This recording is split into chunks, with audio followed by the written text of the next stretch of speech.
Welcome Hi. to this online healing retreat. This is Transcendental Vibrations, a sonic introduction to bhaktI yoga with Ananda Freeman. And we've heard his high vibrational music. My goodness, the memory of it right now is buzzing through my body. I can feel it. It is such a dance trance music of kirtan, really. It just puts us in a higher vibrational space. And so with that, with our host today, here is Andrew Friedman, Ananda Vardhana. Ananda, hello. Hi, Lauren. How are you? We are doing awesome, and we're so glad that we can be in this space today. We welcome our listeners who are joining us, our viewers, in this intimate group today. And we welcome all of those who are joining us through the recording and the on-demand video. It is always a sacred space that we create and set right here. So Ananda, if you could help us, give us an overview of what we're going to experience today and how each of us can participate. Again, we can participate with our video, or we could just participate with our voice. And we can also be muted the entire time as well. It's really what is comfortable for everyone. But you're going to give a little lecture, and you're also going to bring forth some chanting for our vibration. Definitely, yeah. Yeah, it's a very interesting topic. Transcendental vibration, sonic introduction to bhakti yoga. So I thought I'd begin with offering respects, really, to my wise professors, my spiritual masters, my gurus, because obviously whatever I know, whatever I can share is because of their kindness and compassion and wisdom. So I'll start with some Vedic mantras to open the program. Agyanatimarandasya gananjana shulakaya chakshurunmilitam yena tasmai shri gurave namaha. Offer my respectful obeisances unto my spiritual master, who with the torchlight of knowledge has opened my eyes, which were blinded by the darkness of ignorance. Namaste Shri Bhakti Vijay Gaurvaranyai Shrimate Prema Bhakti Risambhare Param Vijay Prabhavi Namaha. Namam Vishnu Paraya Krishna Prishtaya Bhutale Shrimati Bhakti Vedanta Shamaniti. Namaste Saraswati Devi Gaurvani Picharni Nibhishesha Shrimati Bhastichara Deshikara.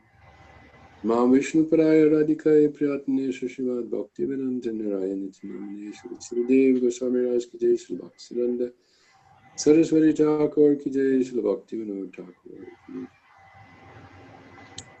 I'd actually like to start the program, if I may, with a song called Olja People, which is written by one of my wise professors, Vijayacharya.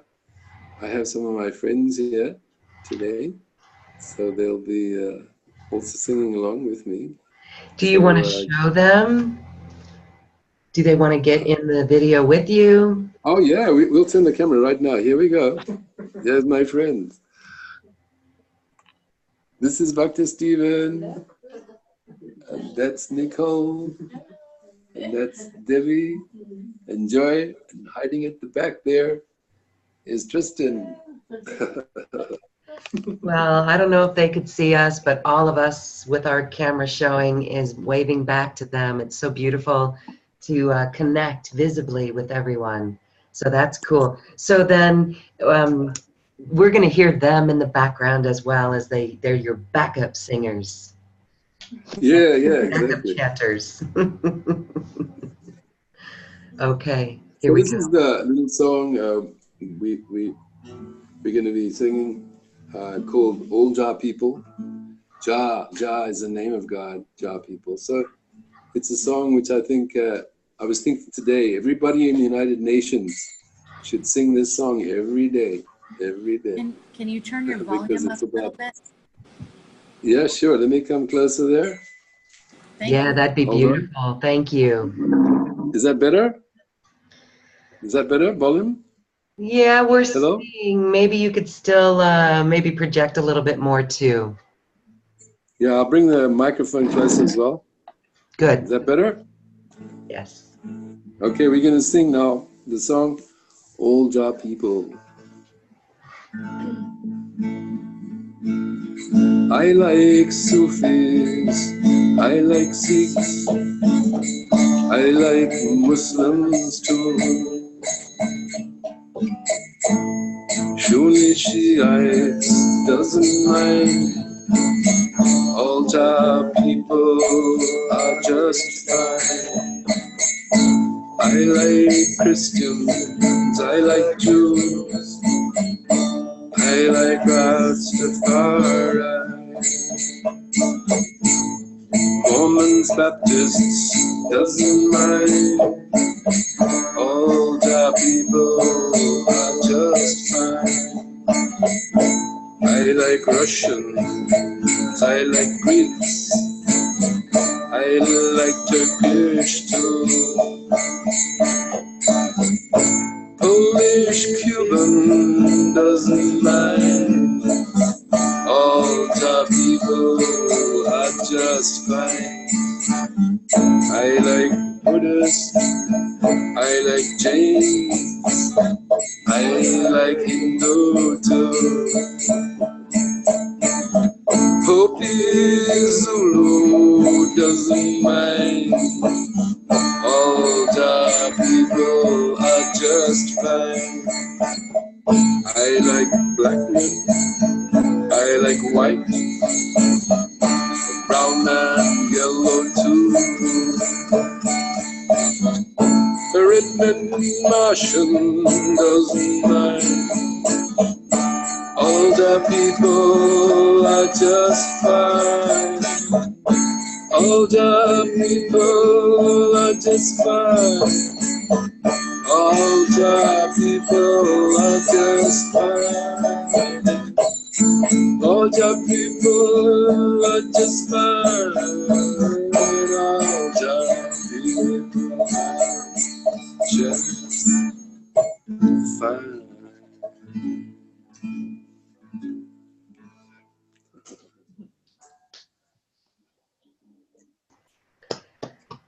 Bravo, bravo, bravo. Excellent. Raising our vibration already. All job people. Yes, it's a very sweet song. Very sweet song. All about everybody's okay. You know, everybody's okay.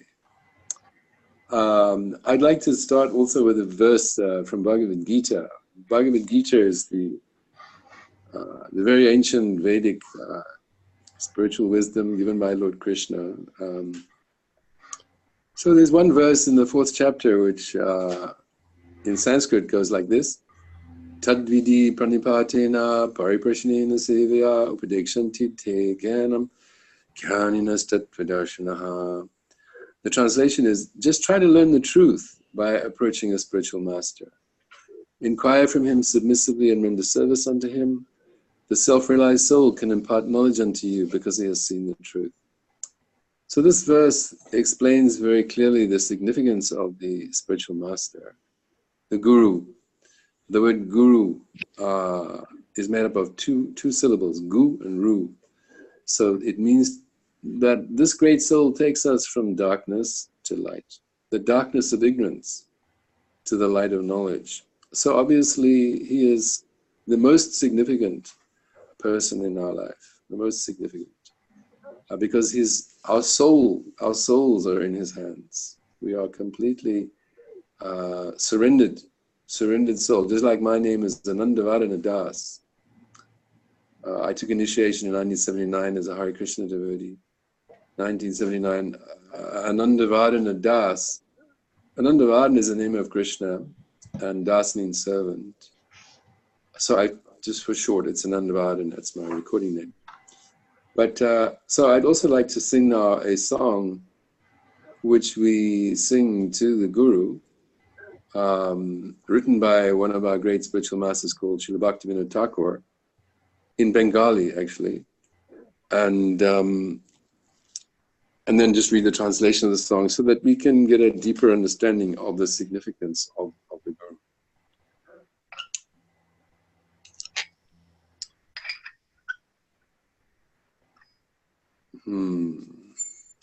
Gurudev Kripa Bindu Diya Koroe Dase Shrinapeekatina Sakala Sahane Volodya Koro Nijamamnestiyarina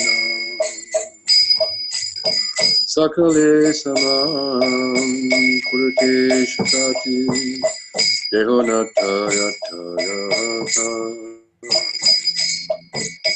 Sabeto Gaibo Harinama Sukhe Aparada Beata Kabehe no Kripa Kabeyae Jana Kritartha Hoide Nata Shakti Burihim Amiyati Kim Paramore Atmasata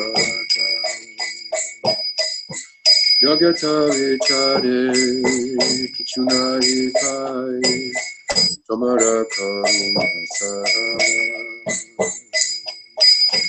Karuna Nahaile Kandiya Kandiya Pranamaya Kibura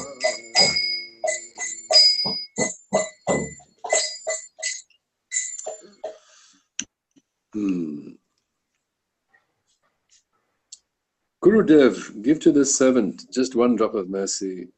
I am lower than a blade of grass. Give me all help. Give me strength. Let me be as you are, without desires or aspirations. I offer you all respects, for thus I may have the energy to know you correctly. Then, by chanting the holy name in great ecstasy, all my offenses will cease. When will such mercy fall to this one who is weak and devoid of intelligence? Allow me to be with you. If you examine me, you will find no qualities. Your mercy is all that I am made of. If you are not merciful unto me, I can only weep, and I will not be able to maintain my life.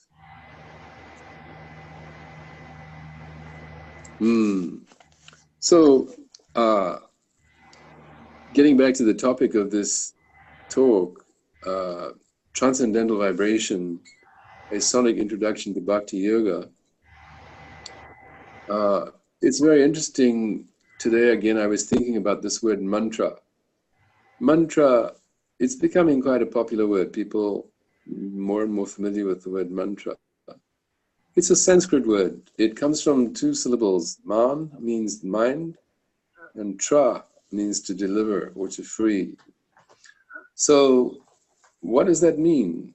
It means that this transcendental sound vibration, or mantra, has the power to free the mind, to free the mind.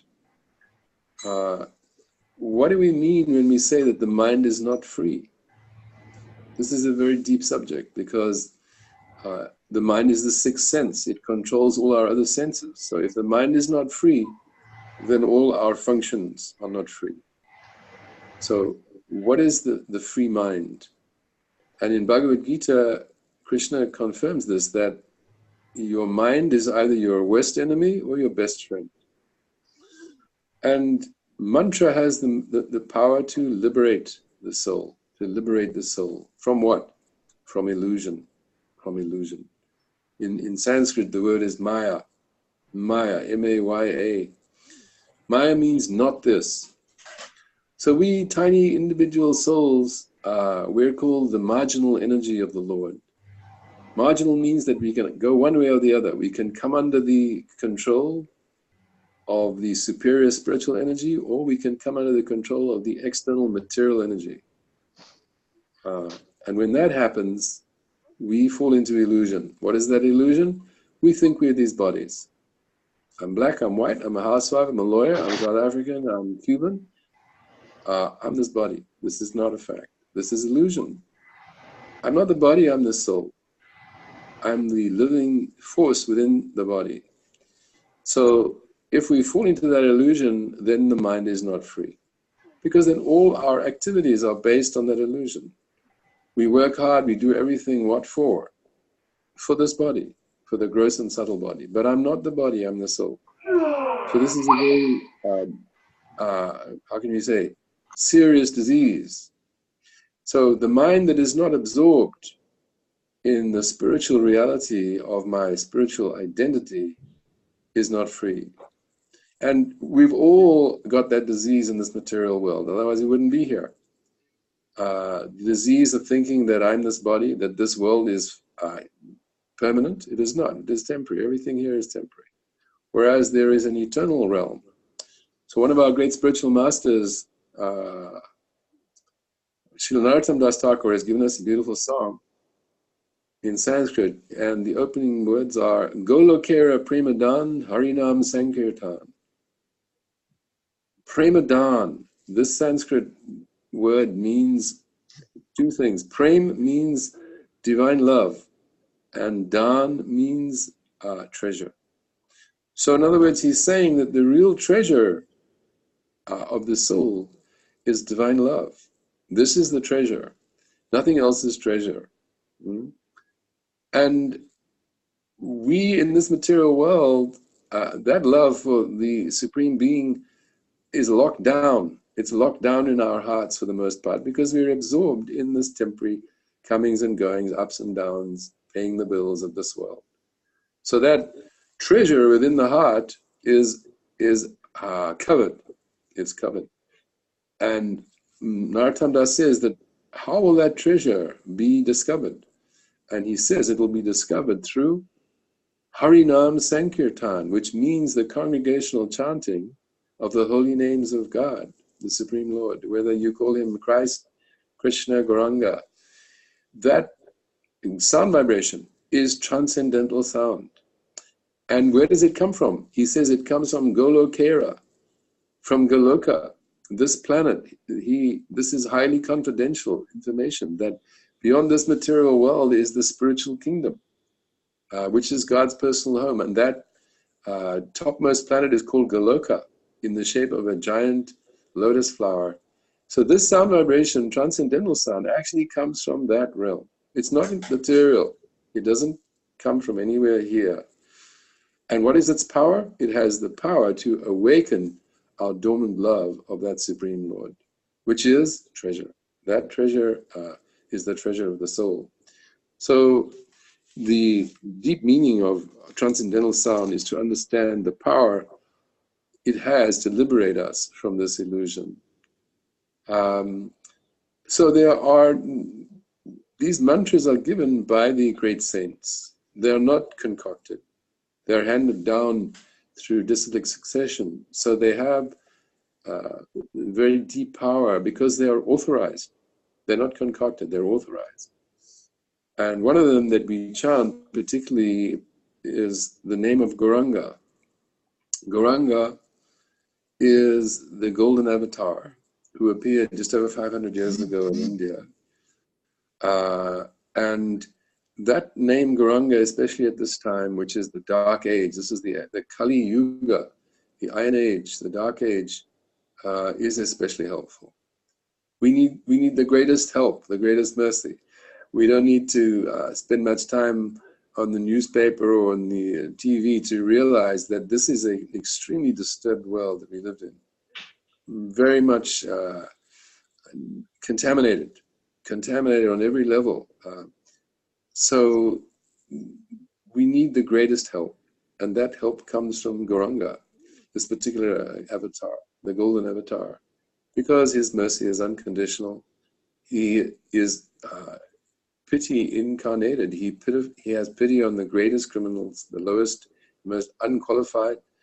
And how do we get that blessing, that compassion? Through the name. This is the great mystery, that the holy name is holy because the name and the Lord are non-different. So therefore we encourage everyone to take to this process of chanting the mantra, divine mantra. Before we do that, we will do it with my sweet friends here. I'd like to read a short article which was spoken by one of my wise professors, Vijayacharya, at a talk in Liverpool in 1984. And I happen to have a transcript of that. So I'd like to read this as an introduction to the chanting of the Gauranga mantra. The following is a talk given by His Divine Grace, bhaktI Vijayacharya, founder of the Order of Pilgrims in Liverpool, England, on December the 1st, 1984. So the holy names of God are the supreme words of power. If we study the ancient traditions, if we seek out amongst natural healers, the medicine people of the native tribes, their so-called shamans, we'll find that all of them have their special words of power, which they reveal only to the selected few. But by the grace of the supreme shaman, Lord Chaitanya, Lord Gauranga, who appeared 500 years ago in Bengal, supreme words of power are available to everybody. One doesn't have to go into the Amazon or in search of last Babajis, highly renounced person who chants and reads in the Himalayas and so forth. Anyone, even in the midst of Liverpool, has access to the highest transcendental vibration simply by repeating the holy names of God. Actually, God has thousands of millions of names, and in each one of these names, the full power of God is invested. Just like we can understand inside of a single atom, so much power is somehow or another concentrated by divine potency. So we can understand that within each recitation of the holy name of Krishna, all the power of God himself is present. The holy name of Krishna, the holy name of Christ, the holy name of Allah. All of these holy names bring with them the full power of the Godhead. But of course, the potency to which one will feel the presence of the Godhead in the holy name will be in direct proportion to the degree of full devotion, full surrender, which exists in the individual heart. So if we want to try to advance along the path back home, back to Godhead, then we have to make our hearts more and more receptive to the all-bountiful mercy of the Lord, and to make it a more and more of a suitable abode for the Lord. Of course, within the heart of everyone, the Supreme Divine Person is residing. But if we want to access Him there, access her, Him there, then we have to take refuge of devotional love, because that's the language which God understands. So we can try to sing a little bit more together one very powerful name of God, the holy name of Gauranga, which is perhaps the supreme word of power in any language, in all languages, the supreme word of power, the holy name of Gauranga. In this age especially, it is recommended that everyone should try to participate in the singing congregationally of the holy name of Lord Gauranga, the golden-limbed supreme person, the source of all emanations. So the mantra which we are going to be singing now is the Gauranga mantra. Shri Gauranga, Jai Gauranga, Gaur Gauranga Nam. Shri Gauranga, Jai Gauranga, Gaur Gauranga Nam. So it's a prayer we're asking for service. So I'm going to move the camera now a little bit so that you can see my wonderful friends dancing and chanting in ecstasy. So if you give us 1 sec, hold on.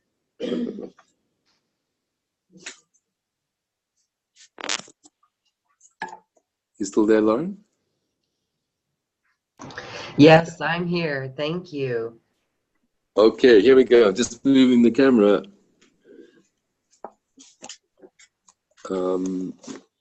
Can you see my dear friends? Yes, we can. Hi, Can everyone. you see them? Yes. Okay. Once I stop talking. Yes. Yes. We're gonna go. Yay. This is the Land of Nectar Band and Choir.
Bravo, yes, yes, fun, fun.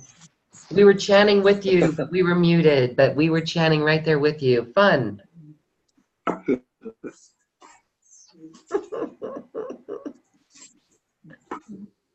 Hey, Guranga.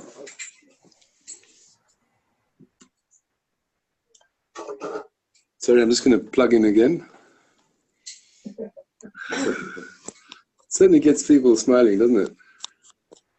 Smiling and dancing and singing. It's all what the world needs more of. Sure. So I'd just like to tell you a little story. Years ago, when I was living in Johannesburg, I was invited to give a series of radio, I guess you'd call it talks, yeah. They had like it was like the 6 o'clock morning thing, you see. So I would go in and do my thing. And also I said, look, I'm a singer. Can I sing a little bit? They said, yeah, that's fine. You can sing. So I did a whole series of them. It was like a 6 o'clock in the morning thing, some radio program called, I think it was Radio South Africa or something. Anyway, so I did that. And then one day, I get this message, I get this phone call from this lady, Avril. She says, are you Ananda Vardhana? Are you Andrew? I said, yeah. She says, I've been trying to get hold of you for weeks, you know? So I said, really, what's it about? So she says, well, I've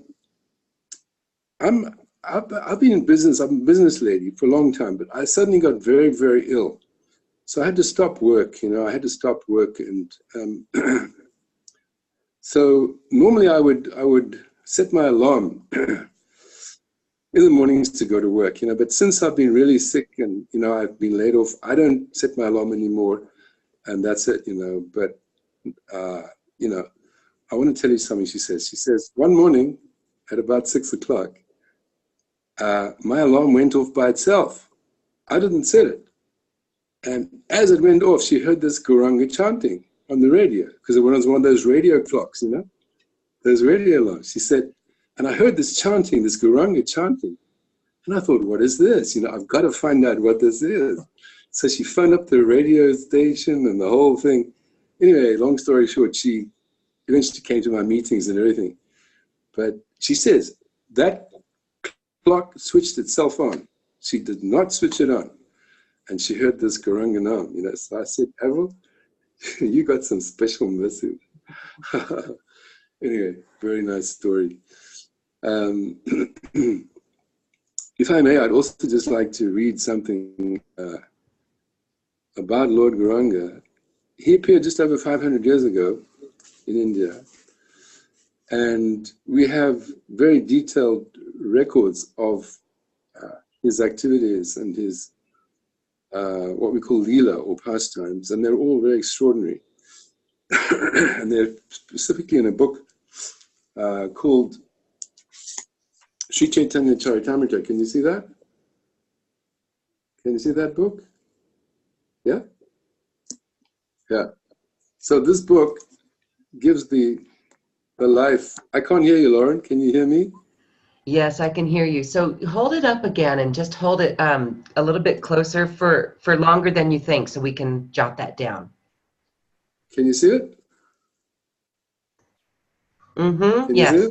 Keep talking so that the camera switches back to you. Okay. So that's one of the, it's a multi-volume book, called Sri Chaitanya Charitamrita, which describes the activities of Lord Guranga. And I just like to read you a little bit about one of those extraordinary pastimes. Can you see that picture there?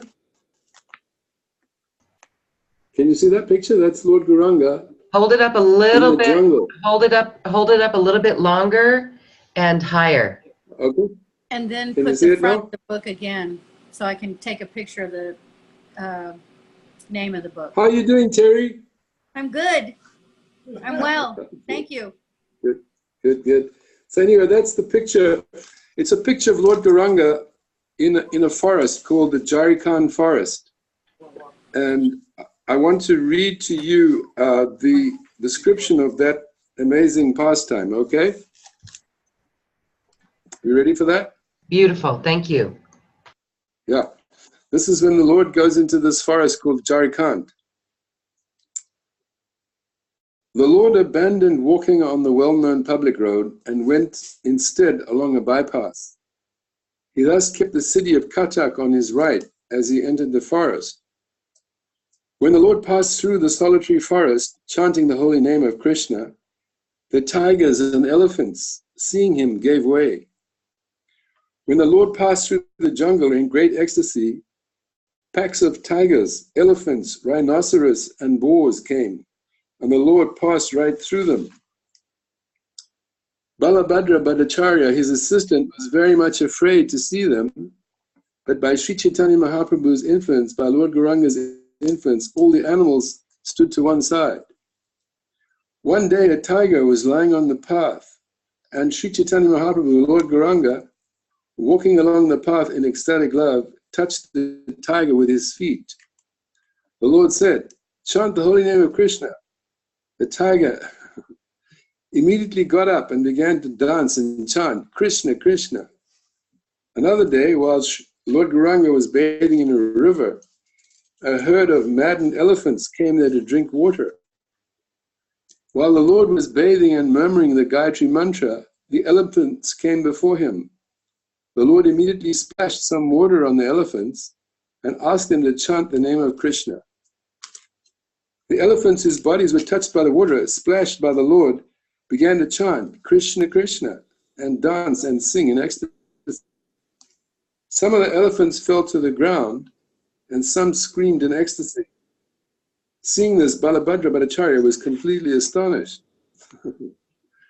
Sometimes Sri Chaitanya Mahaprabhu, Lord Gauranga, chanted very loudly while passing through the jungle. Hearing his sweet voice, all the does came near him. Hearing the Lord's great vibration, all the does followed him left and right. While reciting a verse with great curiosity, the Lord patted them. Blessed are all these foolish deer, because they have approached the son of Maharaj Nanda, who is gorgeously dressed and is playing on his flute. Indeed, both the does and the bucks worship the Lord with looks of love and affection. While Lord Gauranga was passing through the jungle, 5 or 7 tigers came. Joining the deer, the tigers began to follow the Lord. Seeing the tigers and deer following him, Lord Gauranga immediately remembered the land of Vrindavan.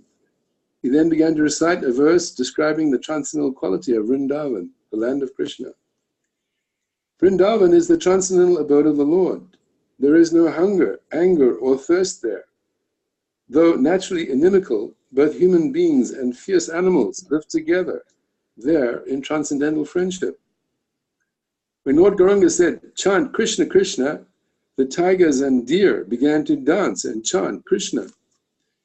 When all the tigers and does jumped and danced, Balabhadra Bhattacharya saw them and was struck with wonder. Indeed, the tigers and deer began to embrace one another, and touching mouths, they began to kiss. When Sri Chaitanya Mahaprabhu, Lord Gauranga, saw all this fun, he began to smile. Finally, he left the animals and continued on his way. Radhe, Radhe, Radhe. And I'd just like to read one more little pastime or leela of Lord Gauranga. This is also very sweet. It's about Lord Gauranga and a washerman. Lord Gauranga and his companions came to a washerman who was beating the clothes upon a piece of plank. He asked the washerman to say Hari Bol. Hari Bol means chant, and Hari means the name of God, Krishna. So he's asking the washerman to say Hari Bol. The washerman thought that the mendicants had come to beg alms from him. He said to Gauranga, "Oh mendicant, I'm very poor. I have nothing to give you." Gauranga said, "I do not want anything from you. Say Hari Bol at least once." The washerman refused. He thought he would be required to pay something to the mendicant. He said, "I am very poor. I cannot give up beating the cloth in order to utter the name you have given to me." Gauranga said, "I shall do the beating of the cloth. Please say Hari Bol." The washerman said, "Hari Bol." Then Gauranga asked him to repeat the same twice. The washerman repeated twice. Then the fire of devotion started. The washerman repeated the name unasked. He began to dance in ecstasy, raising both his hands high. The wife of the washerman brought some food to the washerman. She saw her husband dancing with uplifted hands, uttering Hari Bol, Hari Bol. She also noticed that her husband had no consciousness of his surroundings. She tried to rouse him by calling him loudly, but in vain. She was frightened. She ran to the village and said to the relatives and neighbors, "A ghost has taken possession of my husband. Please help me. Drive away the ghost from him." They all proceeded immediately to see the washerman. He was still dancing in ecstasy. They were afraid to go near him. At last a bold man caught hold of the washerman and tried to stop his dancing. He too caught the contagion and began to dance with the washerman, uttering Hari Bol, Hari Bol. He embraced the onlookers. They too caught the contagion and danced in ecstasy. The people of the whole village were affected. Gauranga enjoyed the scene for some time and left the place. So these are the extraordinary pastimes of Gauranga. So I'd like to sing one song now about Gauranga and his associates. It's actually also, I think, also a Bengali song by Sri Narottam Das Thakur. And if you excuse me one sec, I'll just skip that song.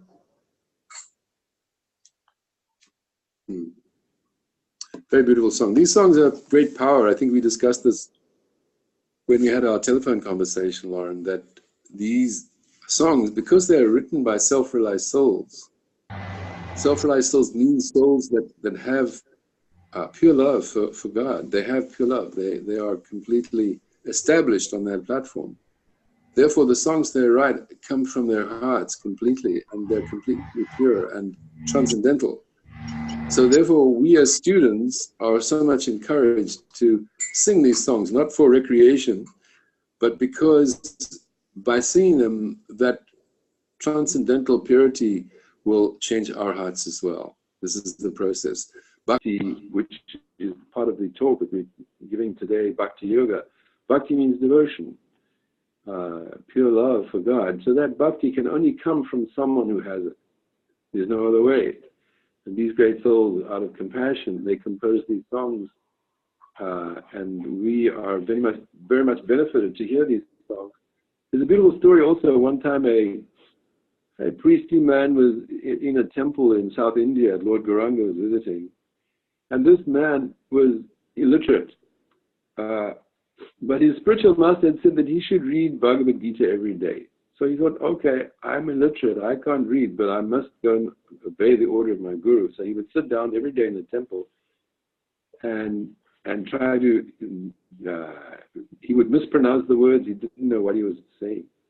And Lord Gauranga came and said, what are you doing? Every day I see you here, sitting in the temple, you're turning the pages, and you're mispronouncing the word. The people are ridiculing you, they're laughing at you, but you keep coming every day. Why do you come? And he says, I also see that you're crying, you're shedding tears. Why is this? So this Brahmin, he said, well, every time I come here and I turn the pages, I think of how humble is the Lord.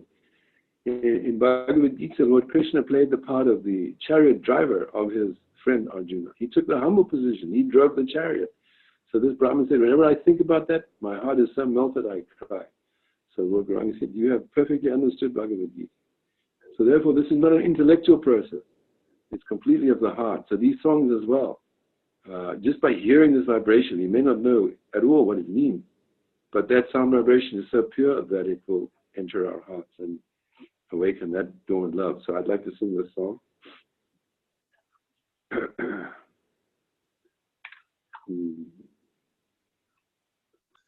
Shri Krishna Chaitanya Prabhu Jaya Kuru Toma Vina Kedaya Jagat Prasamsari Adita Pavana Hetu Sabavatara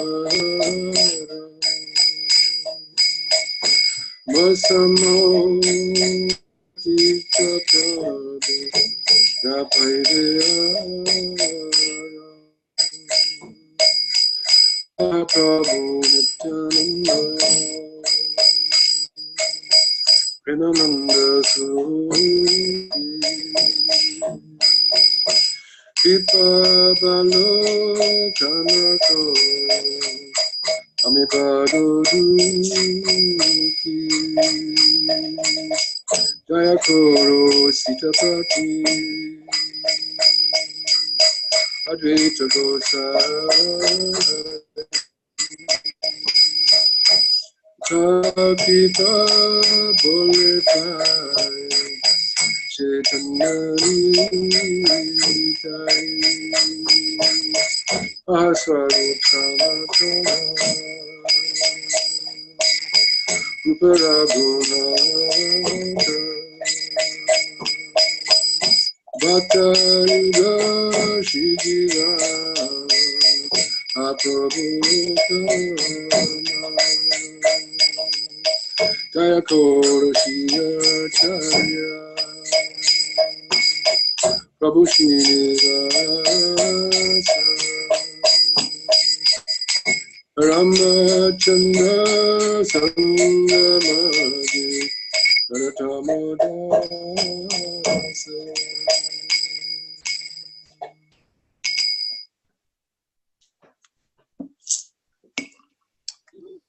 Radhe Radhe Radhe Radhe Radhe. So,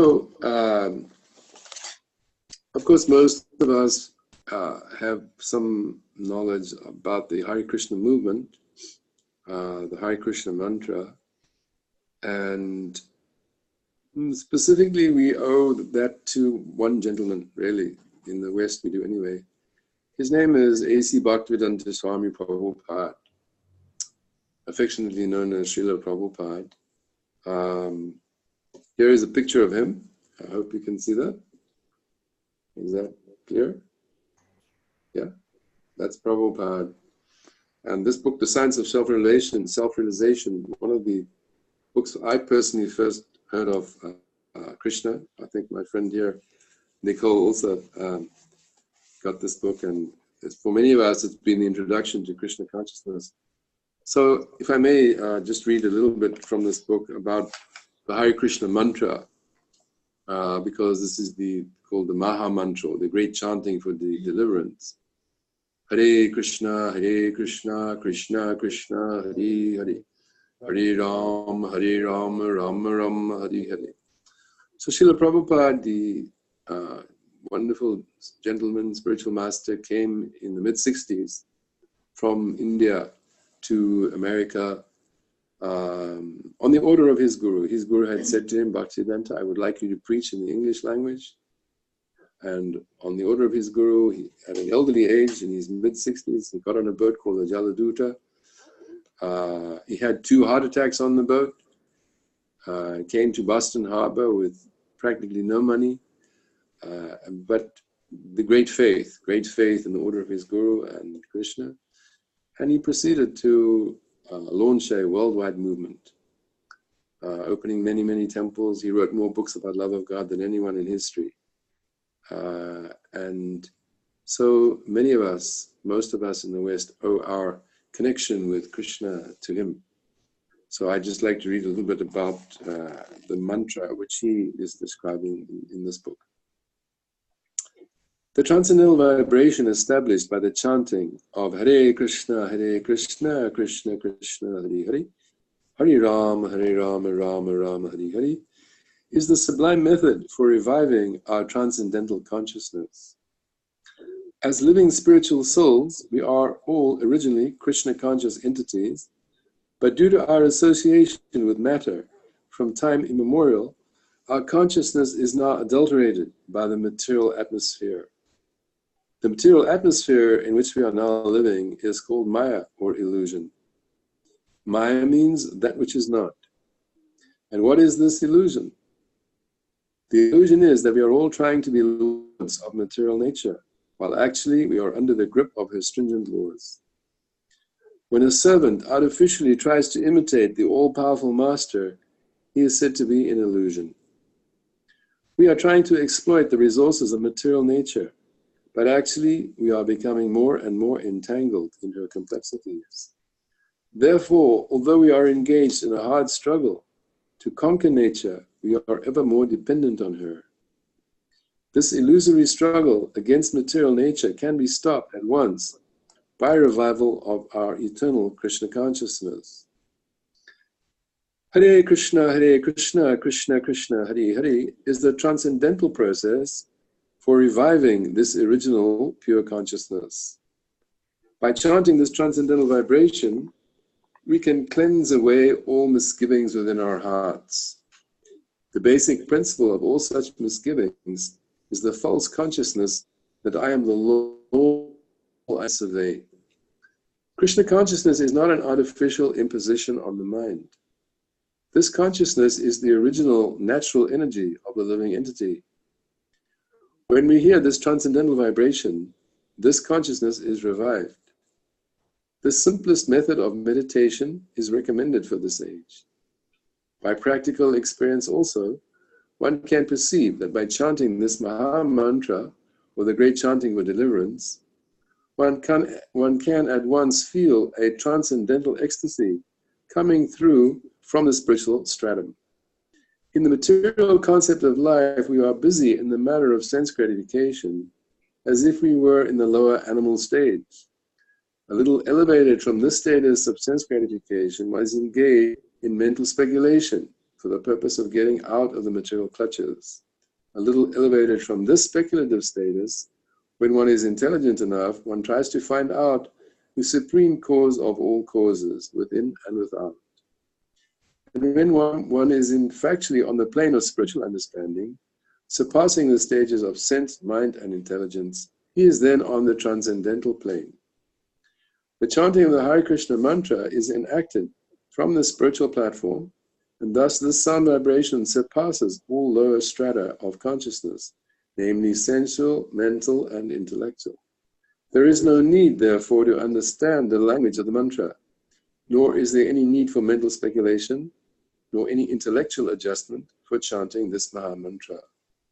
It is automatic from the spiritual platform, and as such, anyone can take part in the chant without any previous qualification.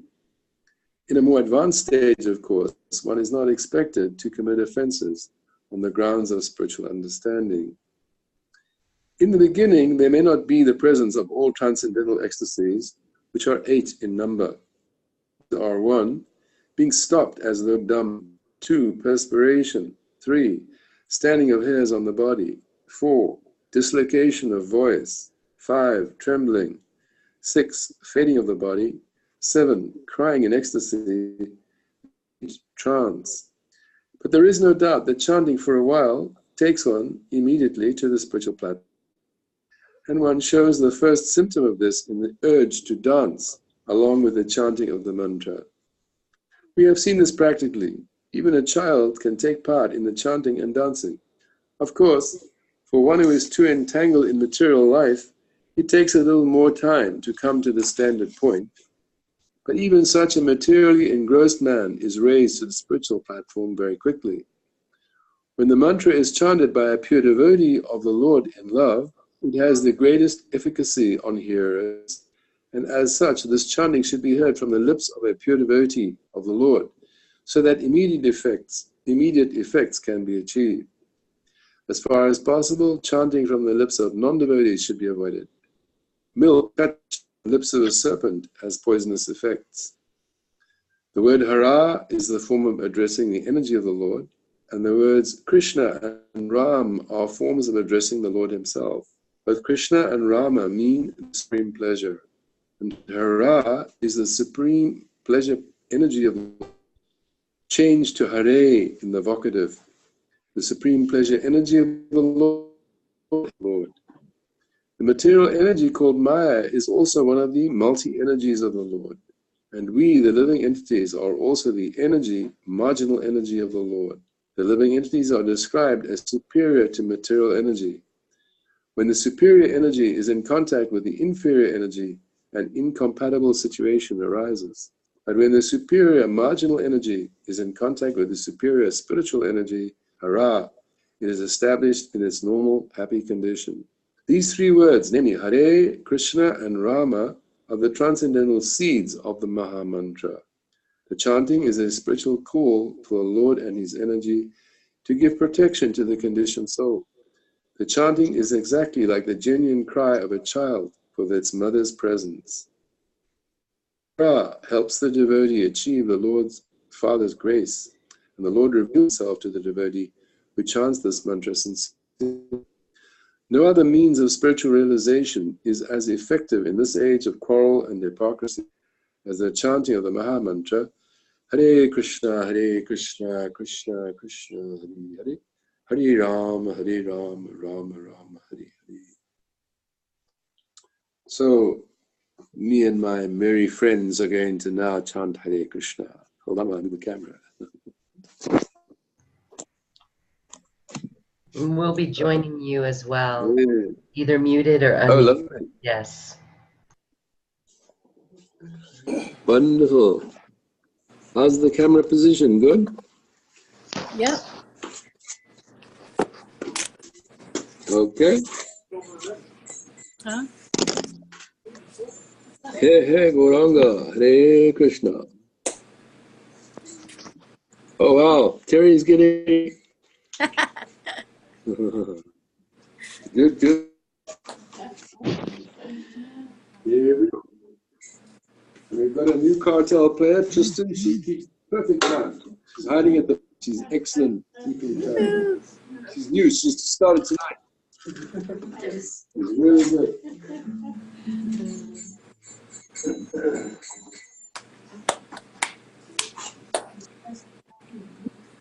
Oh my God. Oh, they keep concentrate.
Yay!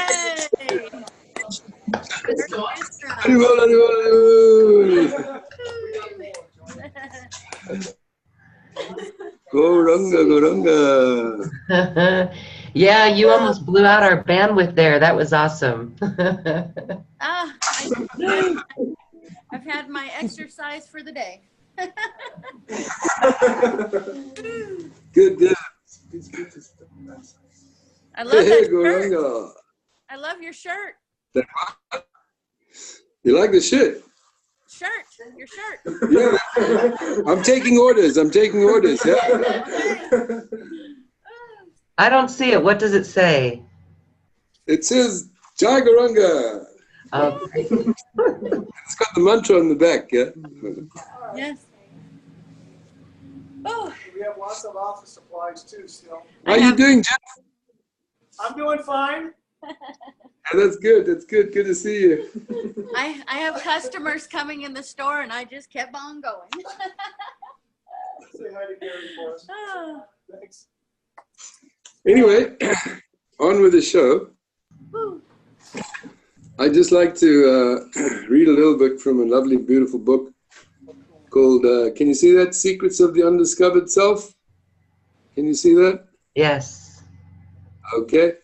This is also by a great saint who visited South Africa, Shinarayan Maharaj, wrote many, many books. So it's very relevant to our talk today because it's about discovering the real self, the true self, and how to awaken the blissful nature of the self.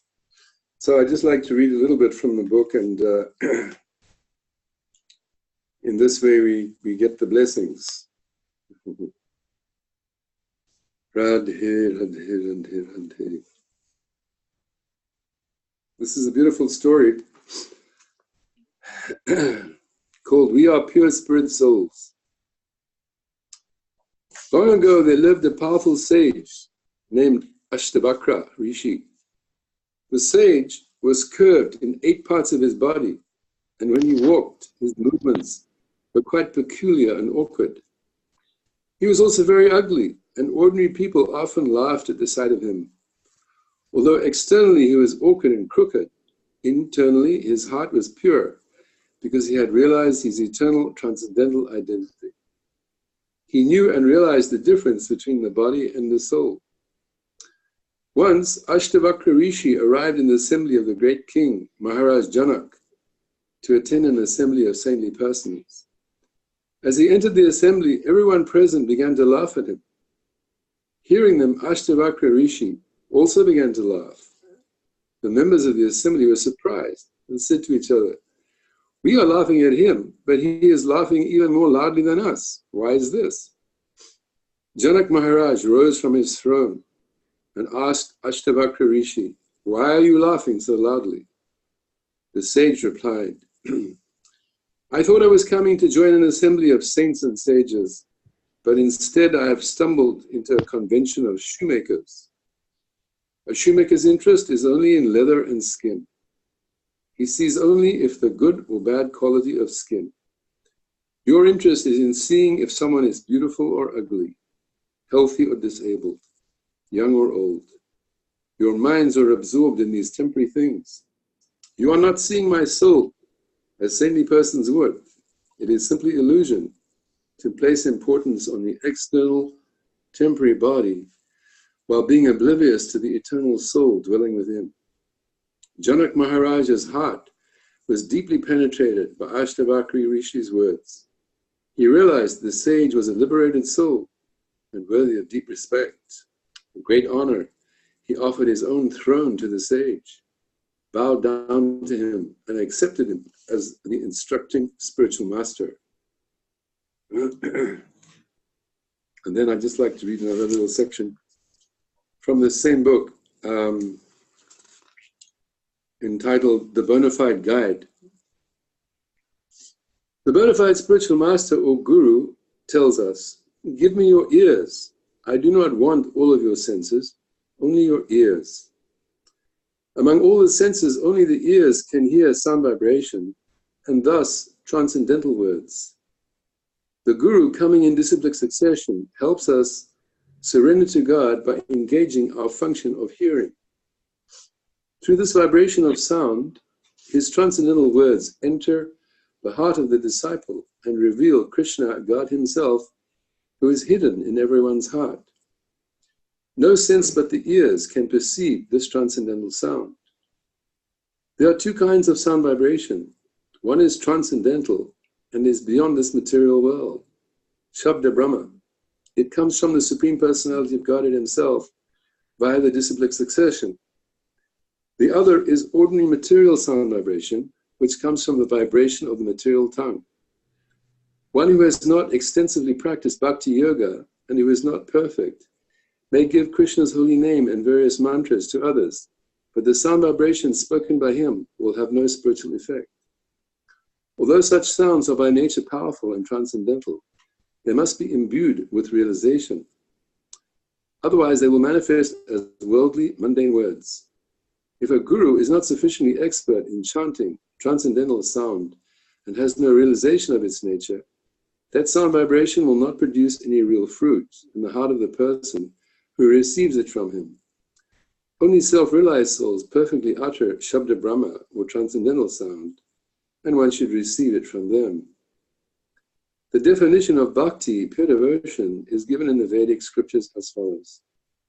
Pure devotional service is the cultivation of activities that are meant exclusively for the pleasure of Lord Krishna, or in other words, the uninterrupted flow of service to Krishna, performed through all endeavors of the body, mind, and speech, and through the expression of various spiritual sentiments.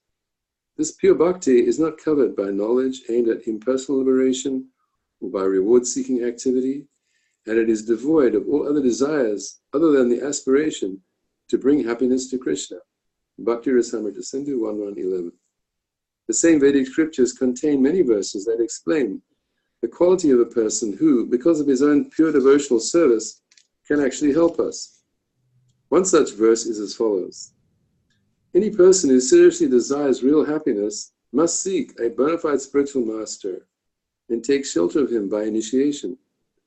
The symptom of the bona fide guru is that having left aside all material desires, he has realized the conclusions of the scriptures by deliberation and is able to convince others of the supreme Godhead. He is renounced from the material world. Bhakti Rasamrita Sindhu 1.2.9.7. So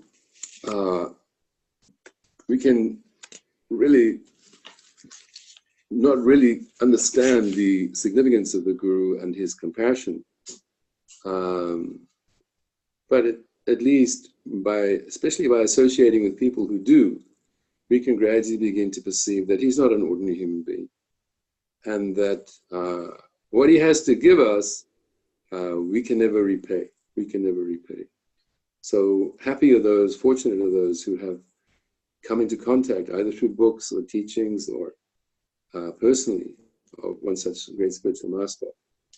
I just also like to talk a little bit about the essence of this online healing retreat, which Lauren so kindly has invited me to give. And what about the subject of healing? In the Vedas, in the Krishna literature, it's described that the self, the soul, has 4 qualities. In Sanskrit, Sat Chit Ananda Vigraha.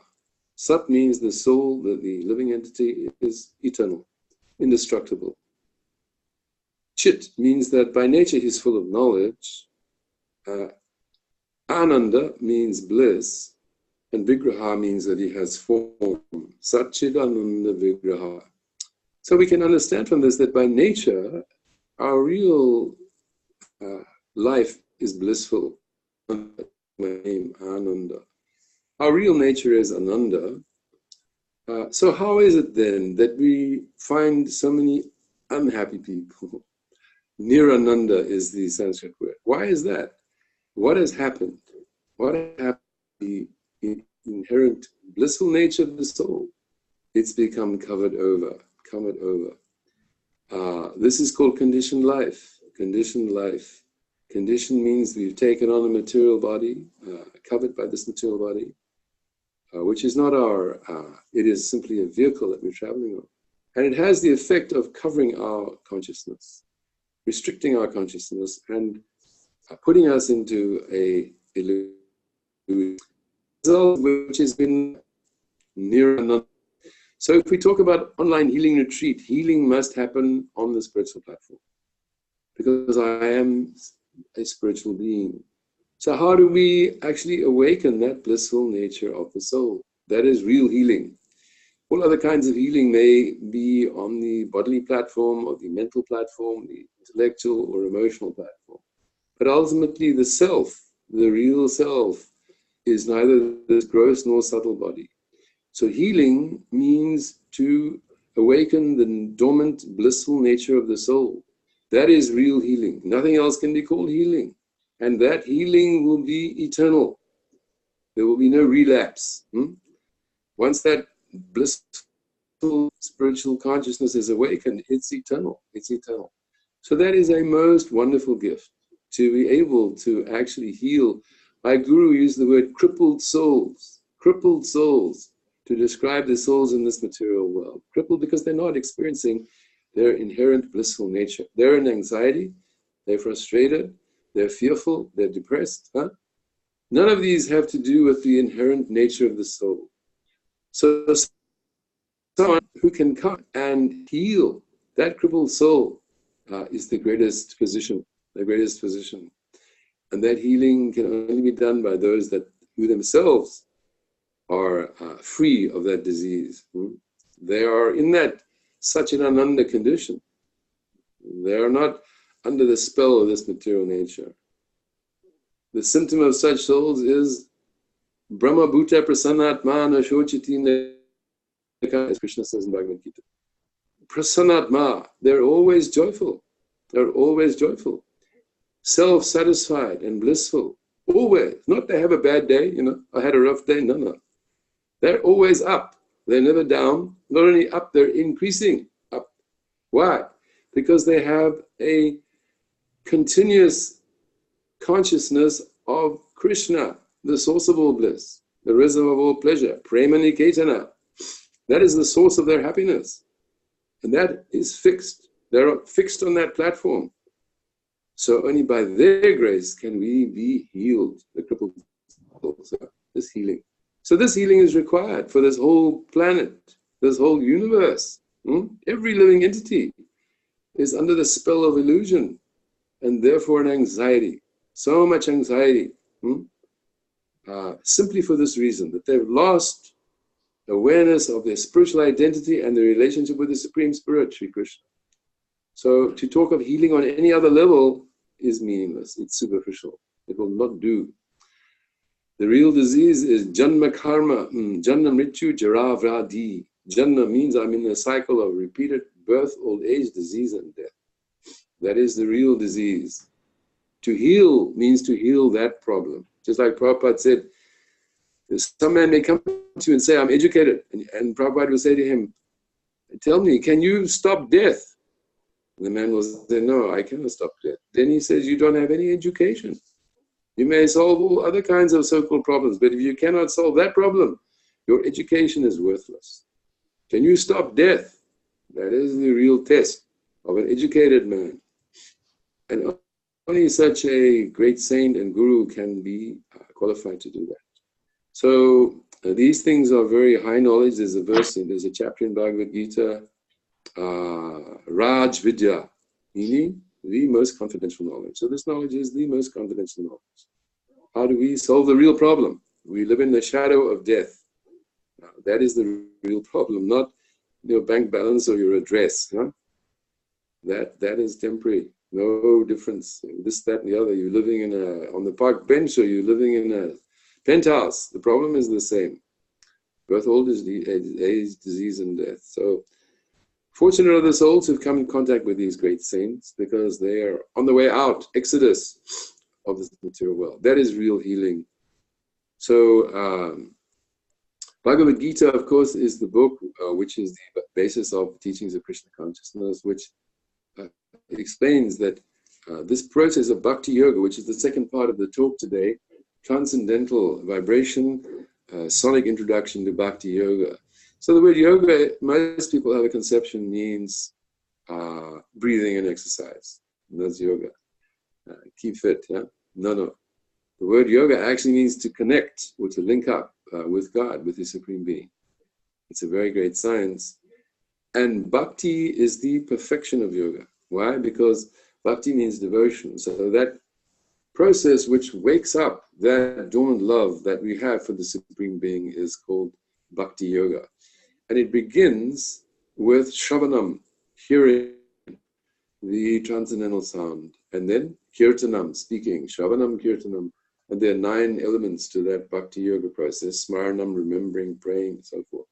So this bhakti yoga is a very great science, and by the grace especially of Srila Prabhupada, who came to the West in the mid-60s, we are now getting to hear this Maha Mantra, the Hare Krishna mantra, reading the books, Bhagavad Gita, and so forth. And in this way, it's predicted that we are entering a golden age.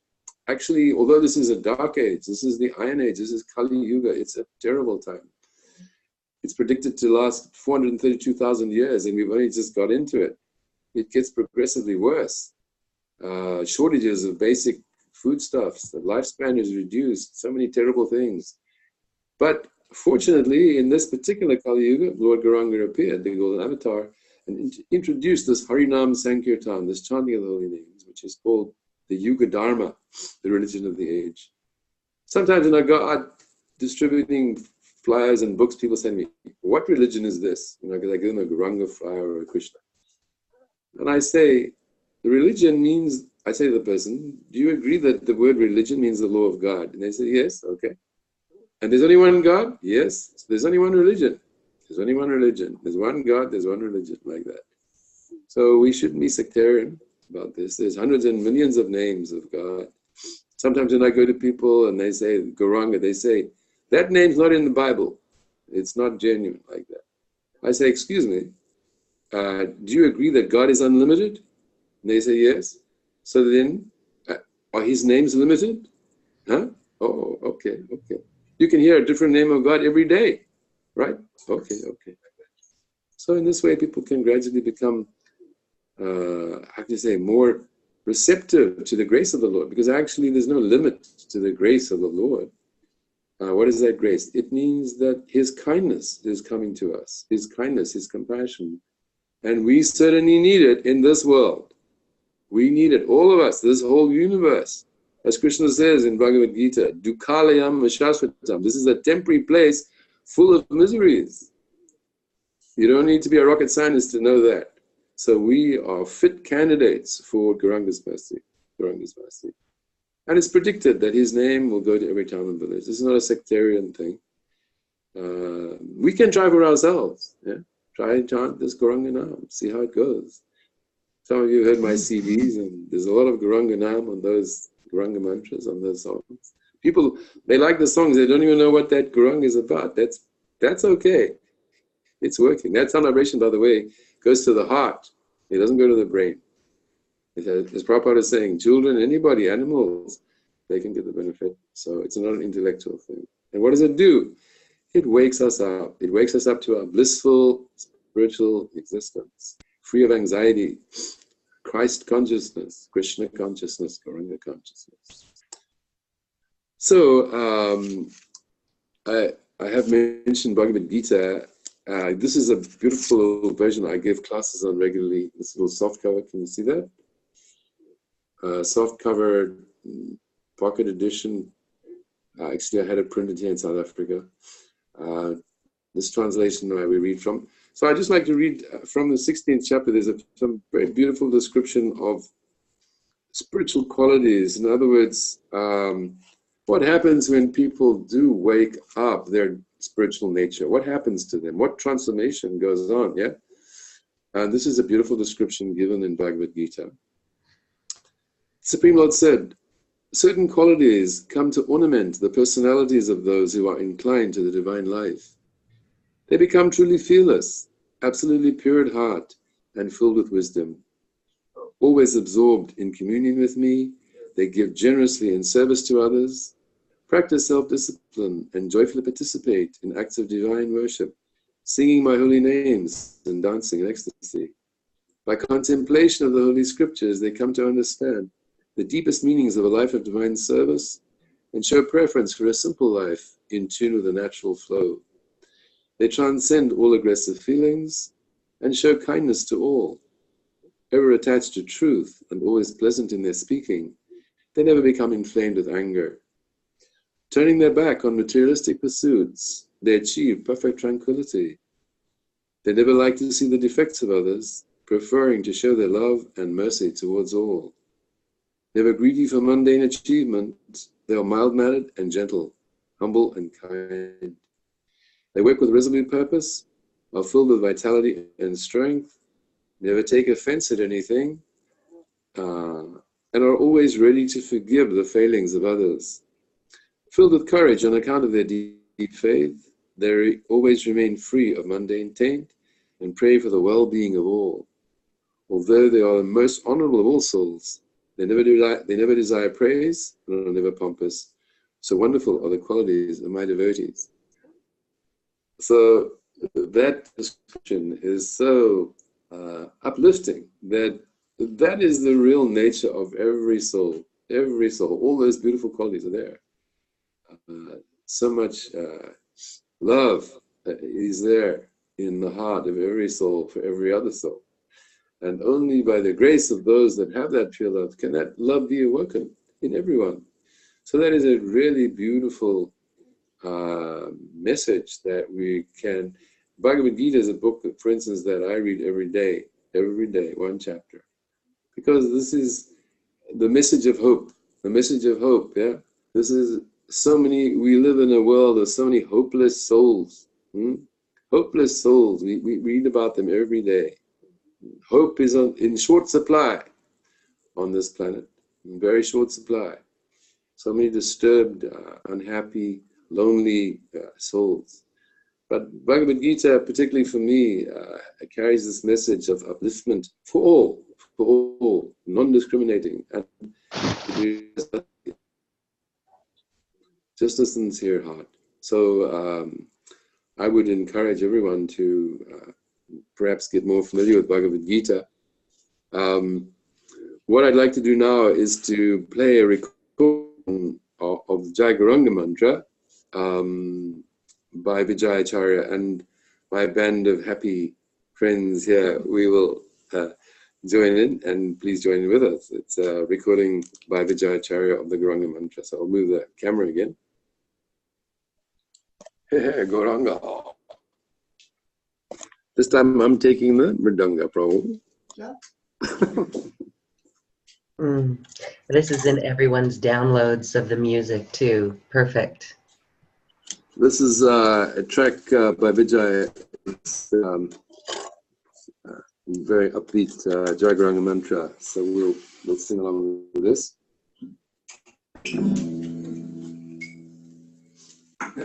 It's hard to dance when you need a hip replacement, but I try. Okay, we ready?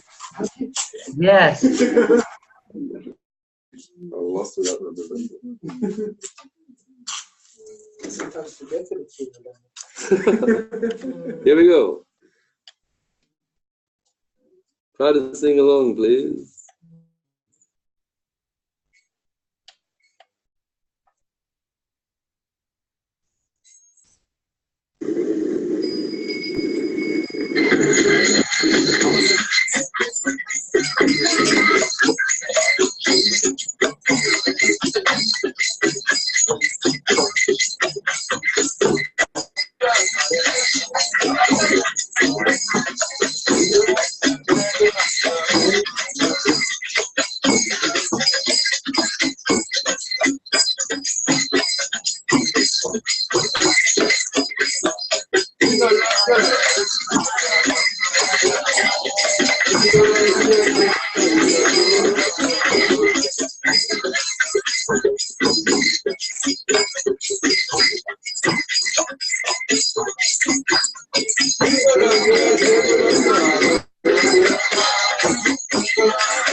Yay! Thank you. We know that the sound in your place where you all are is much better than what we're possibly hearing over our connection, but we'll adapt to technology and we'll take what we can get. We can certainly feel the transcendental vibration. Yes. Gauranga, Gauranga, good, yeah. Gauranga, Gauranga. You just wanted me to work up a sweat today. That's right.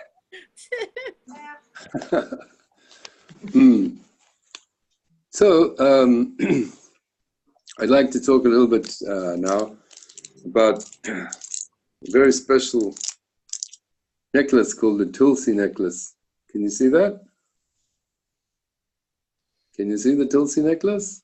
Hold it a little bit closer for a little bit longer. There's kind of a glare, but we can catch a glimpse of it and then center it.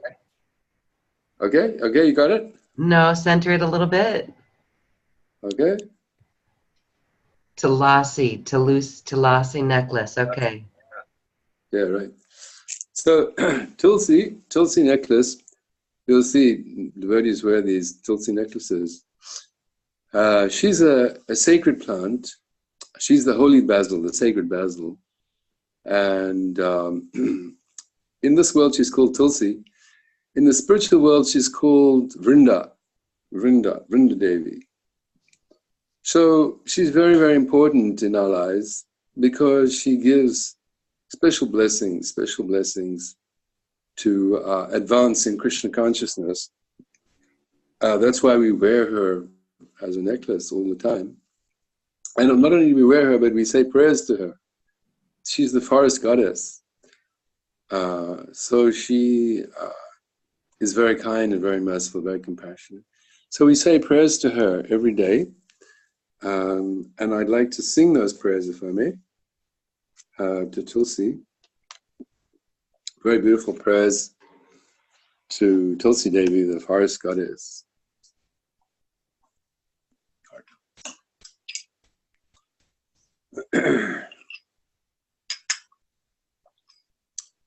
Namo Namaha Tulasi Krishna Prayasi Namo Namaha Radha Krishna Seva Pago Eya Bilasi Namo Namaha Tulasi Krishna Prayasi Namo Namaha Ye Tomhara Sharanavoy Taravan Chapurna Hoy Kripa Kori Koro Tade Vrindavan Bhakti Namo Namaha Tulasi Krishna Prayasi Namo Namaha Morahe Apilas Vilas Kunje Yoga Nayane Rigo Sada Yugala Viparati Namo Namaha Tulasi Krishna Prayasi Namo Namaha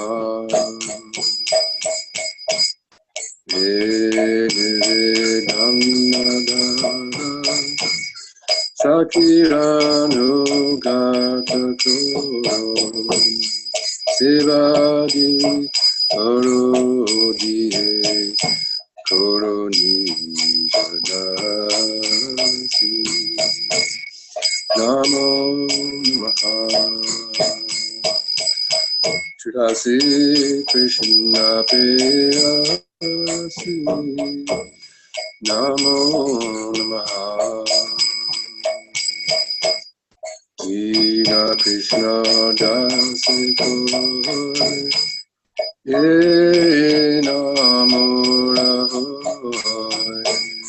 Shri Radha Govinda Preme Saddaye Nabhasi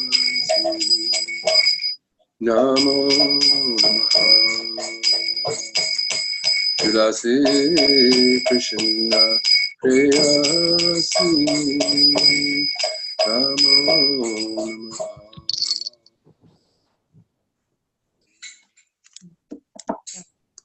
So I'd just like to read the translation of that beautiful song. O Tulsi, beloved of Krishna, I bow before you again and again. The only desire left in me is to serve Radha and Krishna.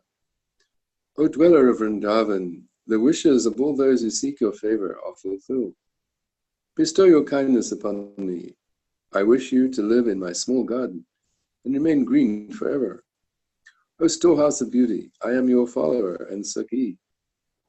I pray that by making me your maidservant, as a servant of Krishna, this body will be his, not mine. Bless me, that in this body may dwell only love for Radha and Krishna. Offer my repeated obeisances unto Vrinda, Srimati Tulsi Devi, who is very dear to the Lord Keshava, Lord Krishna. O goddess, you bestow devotional service to Krishna and possess the highest truth. Those who circumambulate Srimati Tulsi Devi step by step destroy whatever sins they have committed, even the killing of a Brahmin. Krishna, Krishna, Krishna. So I'd just like to spend a couple of minutes talking about these various items that we've heard about today. This is the Secrets of the Undiscovered Self, this lovely little book, The Way of Love, Bhagavad Gita, and also the Tulsi necklace. So they're very, very helpful on our spiritual journey. They're very, very important to give us direction, enthusiasm, guidance, blessings. So if anyone of you listening overseas especially would be interested in getting any of these items, you can contact Lauren and we can give you the various information you need for that. So I'd like to just sing a little song which I wrote recently. It's just, I was sitting outside in my garden and I happened to look up at the sky, and for some reason I don't think I've ever seen such a blue sky in my whole life. It was just completely wow, it was wow. so blue. The whole sky, there was no cloud. So I got inspired to write this little song, so I'll just sing it to you if I may.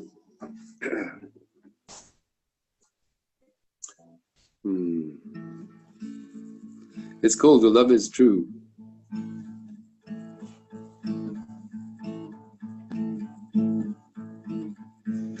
Your love is true. Your love is true. How kind of you to make the sky so blue, so we can remember you. Divine herdsman blue. Your love is true.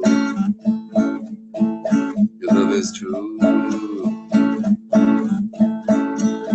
How kind of you to make the sky so blue, so we can remember you. Divine herdsman blue.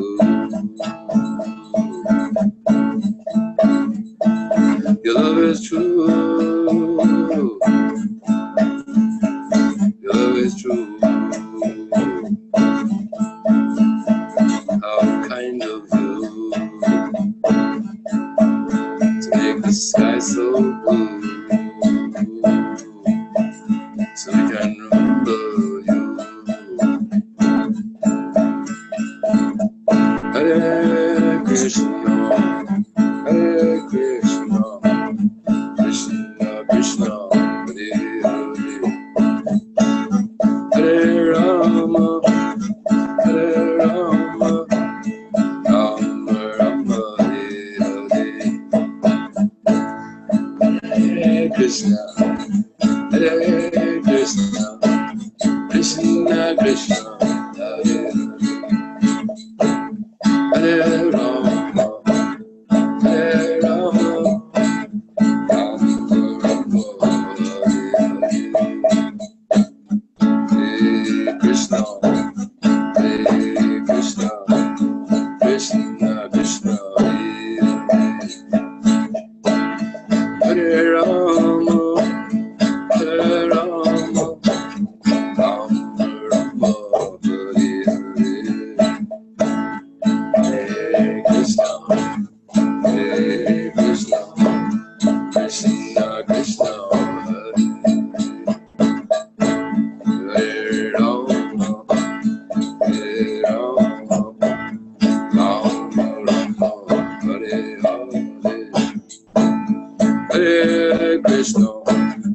Hare Krishna, Krishna Krishna, Hare Hare, Hare Rama, Hare Rama, Rama Rama, Hare Krishna, Hare Krishna, Krishna Krishna, Hare Rama, Hare Rama, Rama Rama, Hare Krishna, Hare Krishna, Krishna Krishna, Hare Rama, Hare Rama, Rama Rama, Hare Krishna, Hare Krishna, Krishna Krishna, Hare Rama, Hare Rama,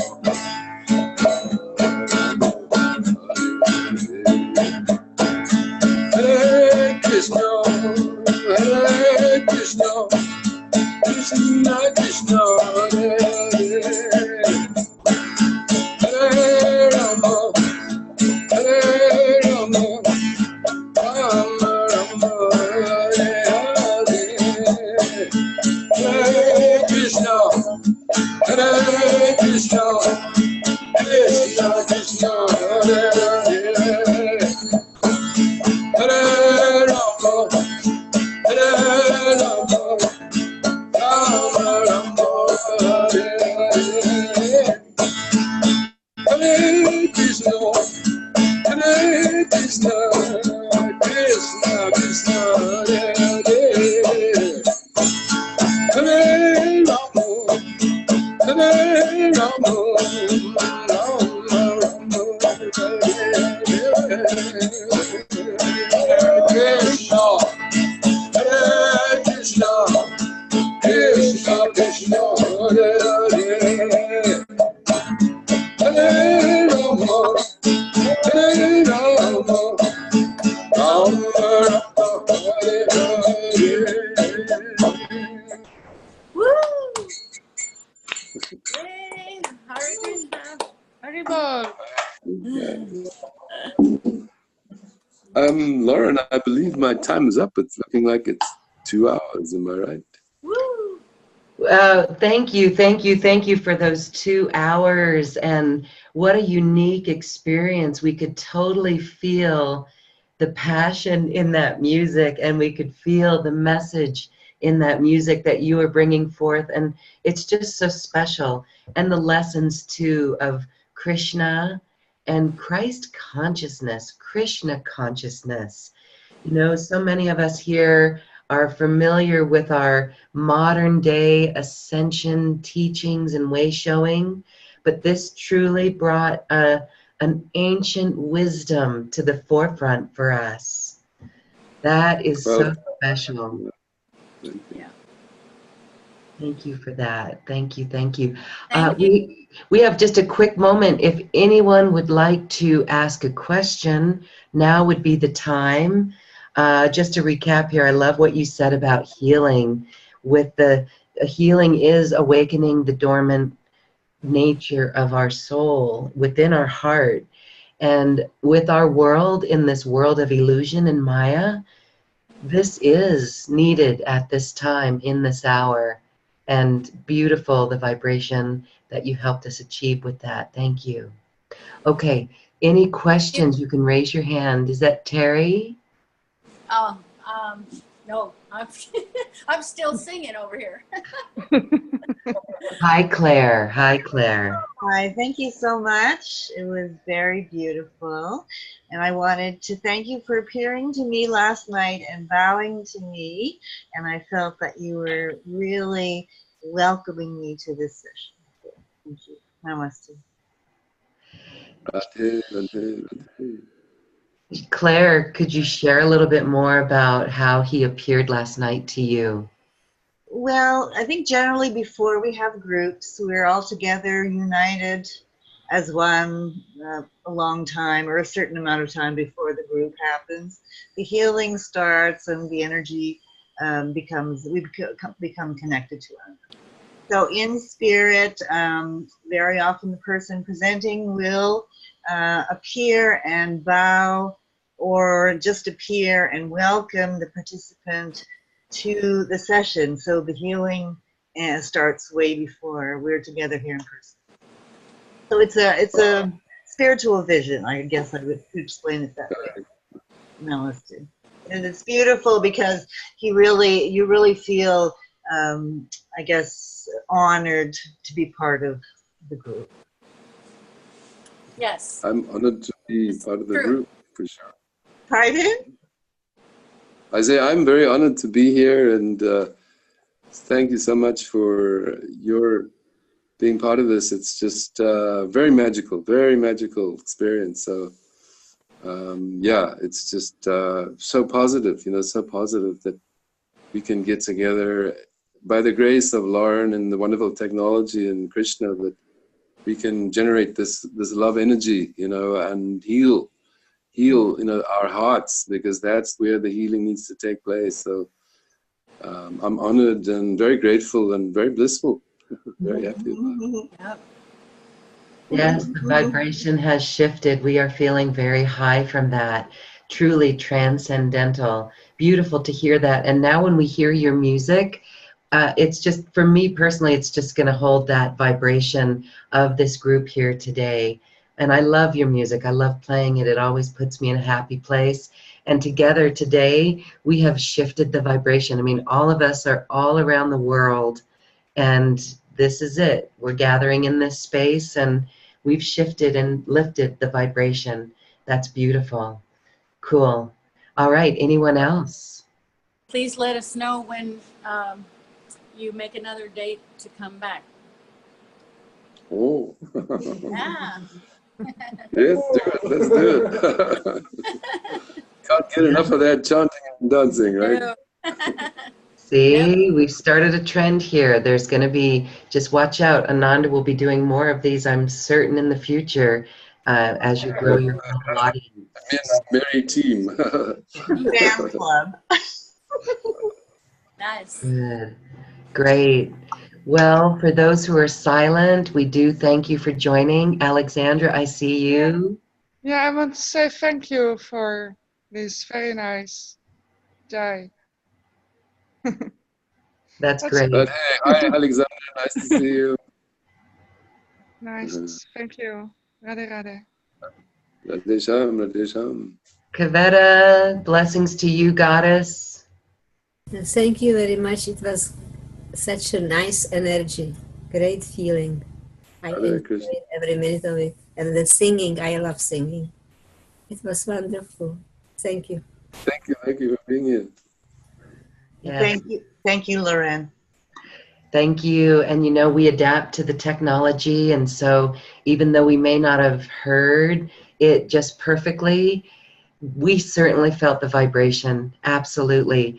And I just, I do just have to say, Ananda, thank you so much for being this bridge with this ancient wisdom. I have always been fascinated with Krishna, and this was a divine appointment with Krishna today. So thank you. Radhe. My pleasure. Thank you. How about you, goddess? Anything? I just want to say thank you. There's just not enough singing and dancing in my life and beauty. And the next time we get together, my knee will be healed and I will dance. And it will be so fun. Cool. Thank you. Thank Yes. you. Good luck with that. Yes. And I'm on a little bouncing ball, so I can bounce my way. So good. All right. Anyone else, if you'd like to share your voice, you can unmute yourself and chime in here before we say goodbye and send everyone off on their high vibrational way. Thank you, Holland. Thank you, everyone, for being here. You do have the downloads to Ananda's music, so take it and play it and raise the vibration, as we heard from the conversation with Ananda, it actually lifts the vibration of our environment. And even those who may not be aware of what's going on or even understand what's going on with the music lifts them up as well. And that, to me, changes our DNA, and it certainly purifies our heart. Ananda, thank you so much. Thank Yes. you. Thank you.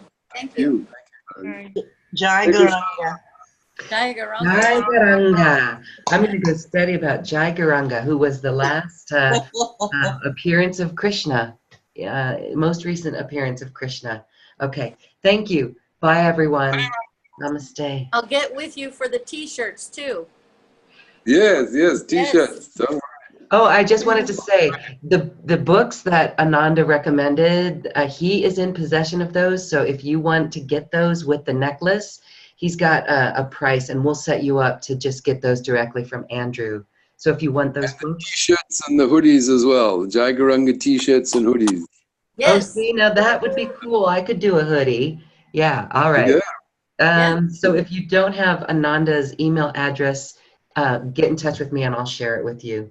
Okay. Perfect. Woo. All right, everyone. Blessings. Hare Krishna. Garanga. Bye. Bye-bye. Blessings. See some